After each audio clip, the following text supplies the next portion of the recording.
From a distant universe come these radical reptile aliens. Each figure features its own mutating body change action, and kids convert them from normal aliens to the meanest mutated monsters this side of the Milky Way. And it's a wonder what might have been if kids had the chance to play with these back in 1994. But is that a good thing or a bad thing that these never made it into mass retail? Stay tuned for this next Toy Connections Toy History lesson. Let's begin.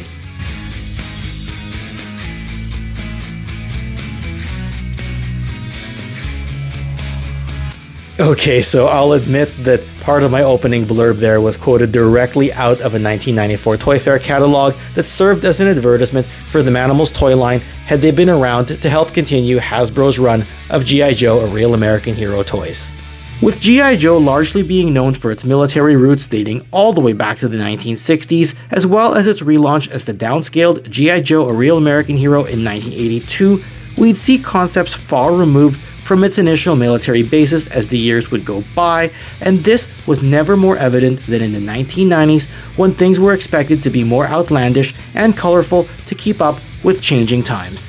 As such, if the Manimals had been released in late 1994, they'd have worked to expand the existing G.I. Joe Star Brigade range of toys and were intended to be taller than the ongoing 3 3/4 inch scaled standard figures at the time. Now, there's already a fair bit of information out there on the Manimals, between 3djoes.com, yojo.com, as well as the various books by Dan Klingensmith in his Creating G.I. Joe series, and the 3D Joes produced Art of G.I. Joe Omnibus. So what I've done here is I've collected as much of the information into a single upload as I could. That said, there's still a chance that I missed an entry here or there, but if so, that can always be covered in a future video if needed. The original submission that helped birth the Manimals concept was actually a handcrafted, primarily green-colored, form-changing toy that showed a human being whose torso would swivel to turn him into a beast-like creature. This would of course differ from the form-switching, monster-to-monster concept that would proceed further into production, but it's always interesting to see the first concept. I'll put a quick disclaimer that production equivalent level samples do exist in the collector's market, albeit they are extremely few and far between. These are known as the final engineering pilot figures, which are pre-production developed toys used for final checks before an intended full production run begins. Alas, the line was cancelled, so what few final engineering pilots you might run into on the off chance would command extreme prices in the collector's market. The 6 characters you'd have seen, had the line not been cancelled, included Spasma, who you can have a look at here, and he had a face mask that would reveal a creature inside. There's Iguanus, whose different forms you can see allows him to switch back and forth into this crazy monster of sorts. There's Slithor, or Slither if you prefer, who clearly epitomizes the 1990s creature craze with his outlandish look. There's Warwolf, with a more calm, muted form and a more monstrous form like the rest of the figures in this intended line.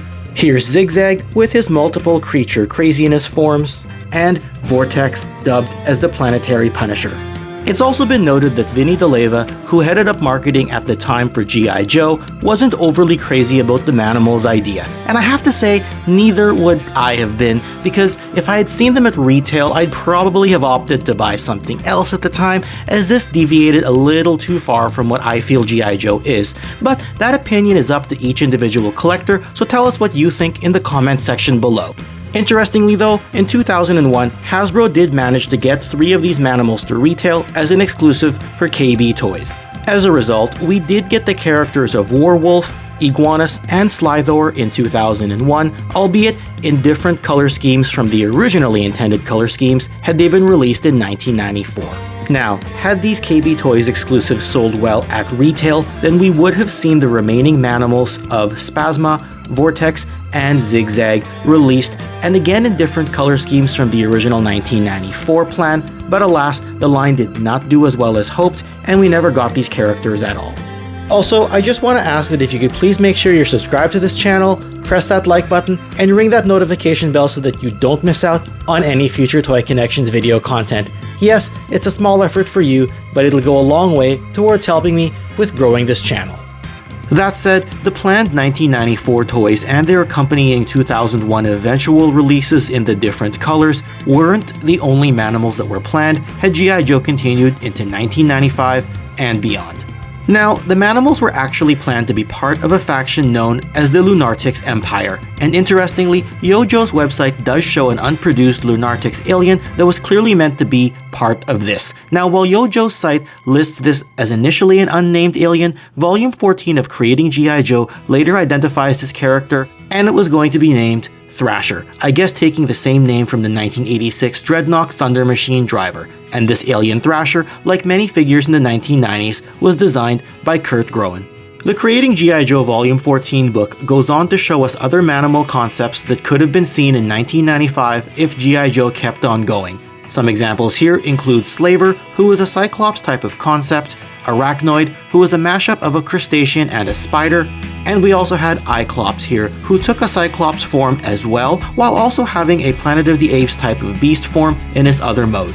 Flipping through the pages of Creating G.I. Joe Volume 15 also shows other concepts such as Sobian, who takes some inspiration from ancient Egyptian themes, and the book admittedly states that designer Kurt Groen was also working on the Stargate toy line simultaneously. There's also Capreus, another would-be Manimal with a helmet and some gear that's also inspired by ancient Egypt.